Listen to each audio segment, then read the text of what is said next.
জাহান্নামের ভেতরে লক্ষ লক্ষ কোটি কোটি কাফির মুশরিককে দেওয়ার পরেও জাহান্নাম বলবে হাল মিন মাজিদ, আরো আছে নাকি, আরো দাও।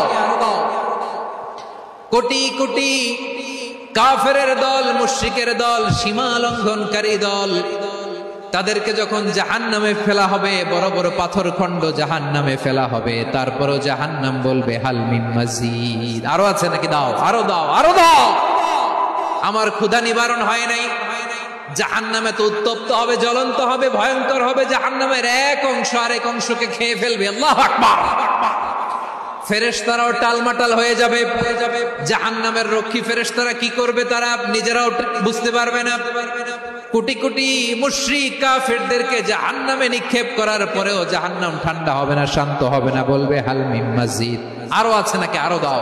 তখন আল্লাহ তাআলার কুদরতি পা জাহান্নামের ভেতরে ঢুকিয়ে দিবেন। কোনো কিছুতেই যখন জাহান্নামকে শান্ত করা যায় না, আল্লাহ তাআলা তার কুদরতি পা জাহান্নামে ঢুকিয়ে দিবেন। দেওয়ার সাথে সাথে জাহান্নাম থেকে আওয়াজ আসবে, কত কত বিইজ্জাতিকা ওয়া বিকারামিকা, আল্লাহ আপনার ইজ্জতের কসম, যথেষ্ট হয়েছে, এনাফ এনাফ, আর লাগবে না। সুবহানাল্লাহ বল।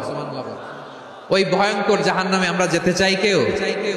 আমরা সব সময় ওই জাহান্নাম থেকে আল্লাহর কাছে পানাহা চাই। আওয়াজ করে বলেন ঠিক কিনা?